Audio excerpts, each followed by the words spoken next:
CP Joshi ने कांग्रेस प्रदेश अध्यक्ष के पद पर किए 2 साल पूरे, खुद को बताया पार्टी का सिपाही। चलिए आगे बढ़ते हैं, बात करते हैं सीपी जोशी की। तो कांग्रेस प्रदेश अध्यक्ष के तौर पर सीपी जोशी ने आज 2 साल पूरे कर लिए।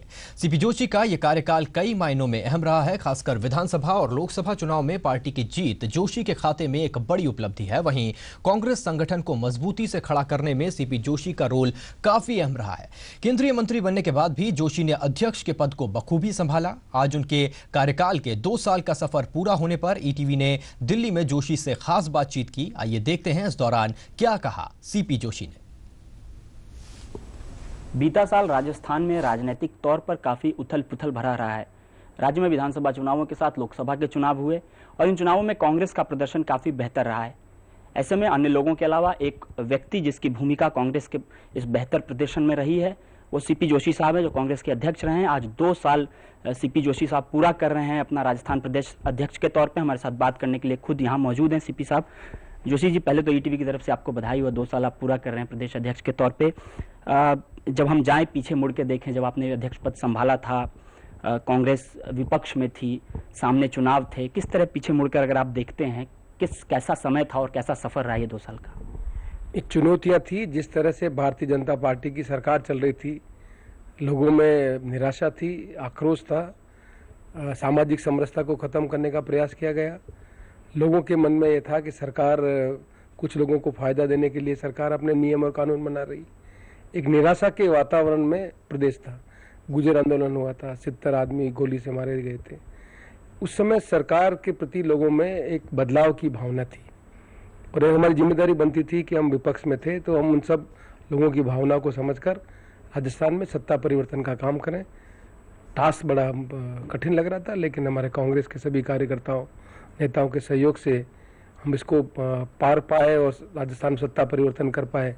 तो आज हमें सुखद लगता है, अच्छा लगता है। लेकिन जब जिम्मेदारी थी तब लगे थे कि इस जिम्मेदारी का हम निर्वहन हमारे नेतृत्व की आशा के अनुरूप कर पाएंगे या न कर पाएंगे। वो चुनौती थी और आज चुनौती को सफलतापूर्वक हमने प्राप्त की। तो पिछले परिदृश्य से लगता है कि चुनौती को मुकाबला करने का आदमी में हिम्मत होनी चाहिए, कार्यकर्ताओं पर भरोसा होना चाहिए, तो चुनौती को स्वीकार करके लक्ष्य प्राप्त किया जा सकता है। लोकसभा चुनाव में जो नतीजे आए उसके बाद का सफर कैसा रहा? चूंकि लोकसभा चुनाव में भी जो नतीजे आए थे वो कांग्रेस के लिए काफी बेहतर रहे और शायद यूपीए सरकार आज अगर दोबारा सत्ता में लौटी है उसमें कहीं ना कहीं राजस्थान का भी योगदान। नहीं, निश्चित तौर पर यह है कि लोकसभा चुनाव में हम विधानसभा चुनाव में जो हमारी कमी रह गई थी, हम वहाँ पर एब्सोल्यूट मेजोरिटी नहीं ला सके, उस कमी को हमने पूरा करने की कोशिश की। चुनाव के उम्मीदवारों के चयन के संबंध में हमने ध्यान रखा और पूरी कोशिश की कि नेतृत्व ने जो भरोसा दिया है उस काम को अंजाम देना चाहिए। जब हम प्रदेश अध्यक्ष थे, विधानसभा का चुनाव लड़ रहे थे, तब भी मन में लक्ष्य था, और जब हमारे नेतृत्व ने कहा नहीं लोकसभा के चुनाव में भी आपको काम करना है, तब लोकसभा के उस निर्णय को हमारे नेतृत्व की जो अपेक्षा थी उसको पूरा करने का काम किया। और आज हमें लगता है कि नेतृत्व ने जो हमें भरोसा दिया उस भरोसा पर हम खरे उतरे। जोशी साहब, एमपी बनने के बाद जब आप दिल्ली आए तो क्या आपको ये लगता था कि एक इतनी बड़ी जिम्मेदारी यूपीए सरकार की जो आम आदमी की पूरी अवधारणा है उसके केंद्र बिंदु में कहीं ना कहीं आपका मंत्रालय, ग्रामीण विकास मंत्रालय और पंचायती राज मंत्रालय, इतना बड़ा ओहदा और इतना बड़ी जिम्मेदारी आपको मिलेगी, इस बात का कोई आभास था आपको? कभी नहीं। मैं तो नेतृत्व का बहुत शुक्रगुजार हूँ कि उन्होंने इतना बड़ा भरोसा मुझ पर किया। मैं पहली बार सांसद बन के आया, मैंने कभी मन में कल्पना नहीं की थी कि केंद्र में मुझे मंत्री बनने का अवसर मिलेगा, जहाँ भारत के अलग अलग प्रदेशों से बड़े वरिष्ठ नेता जीत के आए हों, उनके साथ आपको काम करने का अवसर मिलेगा, इसकी मन में कभी कल्पना नहीं थी। और मैं आज भी हमारा नेतृत्व श्रीमती सोनिया गांधी जी, मनमोहन सिंह जी और राहुल गांधी जी का बहुत बहुत आभार व्यक्त करता हूं कि उन्होंने मेरे पर भरोसा करके मुझे इतनी बड़ी जिम्मेदारी का काम दिया। जोशी साहब, अब दूसरी पारी यूपीए की शुरू हो चुकी है, आपने भी अपना मंत्रालय बखूबी संभाल लिया है। अब किस तरह से आप देखते हैं, चूंकि जो जिम्मेदारी आपको दी गई है उन जिम्मेदारियों के सामने किस तरह की चुनौतियां आप देखते हैं? चूंकि जैसा मैंने कहा कि जो पूरी यूपीए सरकार है इसकी अवधारणा आम आदमी पर टिकी हुई है और उसका केंद्र बिंदु आपका मंत्रालय, किस तरह अपनी भूमिका देखते हैं इस यूपीए की दूसरी पारी में? निश्चित तौर पर मैंने कहा ना कि हमारे नेता राहुल गांधी जी ने, जिनसे हम सबको अपेक्षा है, भारत के हजारों करोड़ों नौजवान आदमी को अपेक्षा है, उन्होंने लोकसभा चुनाव में बड़े खुले मन से ये बात कही कि 2 तरह का भारत नहीं बन सकता। हम सबको मिलकर एक ऐसे भारत का निर्माण करना चाहिए जिससे गांव के गरीब आदमी को भरोसा हो कि इस भारत निर्माण में मेरी भी जिम्मेदारी है। उसके जीवन में परिवर्तन करने का काम सरकारें करें, चाहे उनके यहाँ इंफ्रास्ट्रक्चर पहुँचाना हो, चाहे गाँव में स्कूल की व्यवस्था करनी हो, चाहे वहाँ पर अस्पताल की व्यवस्था करनी हो। पर भारत में दो तरह के भारत के निर्माण से सामाजिक विषमता बढ़ती है और दुनिया में हम ताकतवर देश बन के उभरना चाहते हैं। उसमें इस एक यूनिफाइड भारत बनाने की आवश्यकता है। इस काम करने की जो जिम्मेदारी जिस मंत्रालय को दी है, उसमें एक मंत्रालय मेरा भी मंत्रालय है जो जिम्मेदारी मुझे दी है, जिसमें खासतौर से ग्रामीण विकास और ग्रामीण विकास के अंतर्गत मंत्रालय में फ्लैगशिप प्रोग्राम और भारत निर्माण के जो कार्यक्रम है, चाहे PMGY सड़क निर्माण करने का काम हो, चाहे IIY के अंदर गरीब आदमी को मकान की व्यवस्था करने का काम हो, चाहे स्वच्छ पानी पहुंचाने का काम हो, चाहे नरेगा योजना के अंतर्गत लोगों को यह भरोसा दिलाने का काम हो कि 100 दिन का रोजगार हम उपलब्ध कराएंगे। ये सब चुनौतीपूर्ण काम है जिस काम से हम इस विषमता को कम कर सकते हैं। इसलिए मैं समझता हूँ कि जो आम आदमी की अपेक्षा है कांग्रेस पार्टी की, हमारे नेतृत्व की है, उस नेतृत्व की अपेक्षा को पूरा करने के लिए हमें और जिम्मेदारी से काम करने की आवश्यकता है। और हम आशा करते हैं कि इस जिम्मेदारी का निर्वहन हम ईमानदारी से करेंगे और हमारा जो पार्टी का लक्ष्य है, हमारे नेता का जो लक्ष्य है, उसको प्राप्त करेंगे। सीपी जोशी ने कांग्रेस प्रदेश अध्यक्ष के पद पर किए 2 साल पूरे, कहा देश हित का ध्यान रखकर निभाएंगे जिम्मेदारी।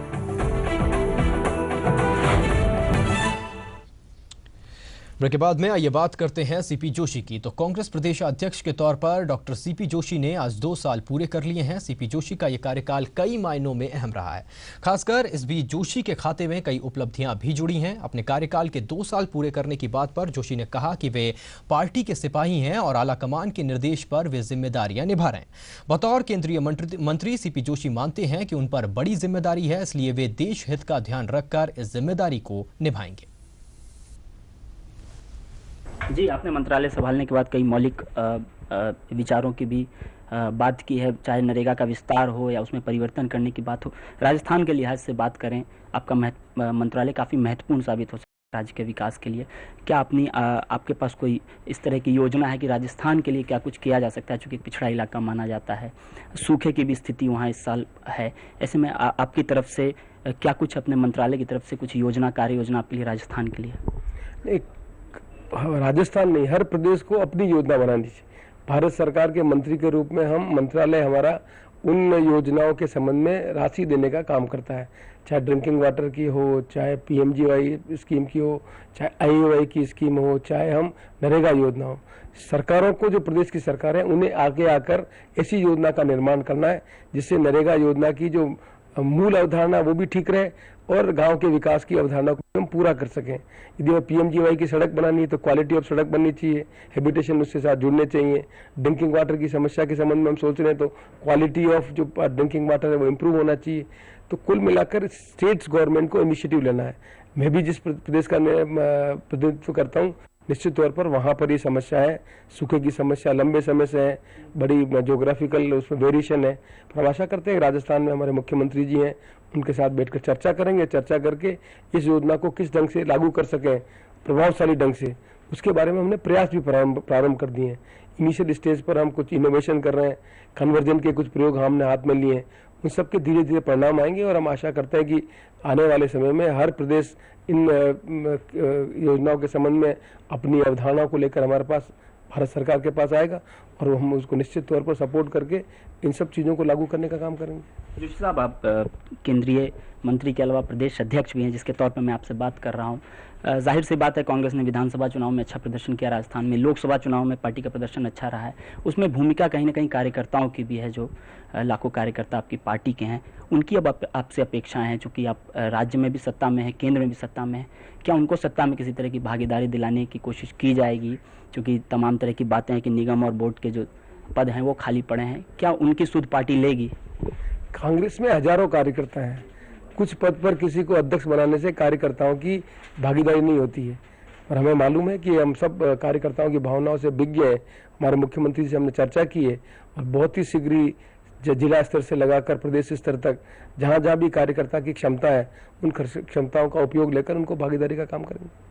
जोशी साहब, आप थोड़ा सा आगे की बात करेंगे। 2 साल हो गया है, अब अपनी भूमिका कहाँ आप देखते हैं? चूँकि केंद्र में आपकी जिम्मेदारियाँ बहुत ज़्यादा है, राज्य में अपनी भूमिका किस तरह से देखते हैं? क्या प्रदेश अध्यक्ष पद के साथ बने रहना चाहते हैं या चाहते हैं ये अब आगे बढ़ाया जाए? ये मंत्रालय का काम बहुत बड़ा काम है, इसलिए मैं समझता हूँ कि पहली बार मुझे इतना अवसर दिया है तो मेरी जिम्मेदारी बनती है कि मंत्रालय के काम को अच्छे ढंग से कर सकूं और नेतृत्व की जो मुझसे अपेक्षा है कि पूरे भारत में मंत्रालय के कार्यक्रमों को ठीक ढंग से लागू करें, जिससे गरीब आदमी को भरोसा हो सके कि जो हमने मैनिफेस्टो में बात कही है, जो हमारे नेता राहुल गांधी जी ने बात कही है, या हमारे नेता श्रीमती सोनिया गांधी जी ने बात कही है, या हमारे प्रधानमंत्री जी ने जो लोगों को प्रॉमिस किया है, उन सबको फुलफिल करने के लिए जो जिम्मेदारी दी है उसमें बहुत समय की आवश्यकता है। इसलिए मैं समझता हूँ कि मेरी प्राथमिकता, मेरा नेतृत्व यदि मंत्रालय में काम करने के रूप में लेना चाहता है तो मेरी प्राथमिकता जो भी नेतृत्व मुझे देगा उसमें करेंगे, लेकिन दोनों चीज़ साथ साथ चलना संभव नहीं होता है, क्योंकि कार्यकर्ताओं की अपेक्षा भी होती है।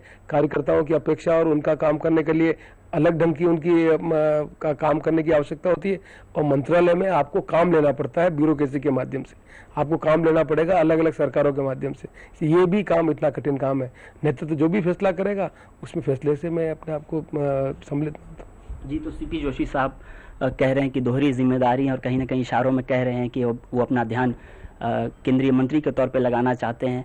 ऐसे में अब नेतृत्व को फैसला लेना है कि राजस्थान में आगे कांग्रेस का नेतृत्व कौन संभाले। दिल्ली से आशीत, ईटीवी न्यूज़।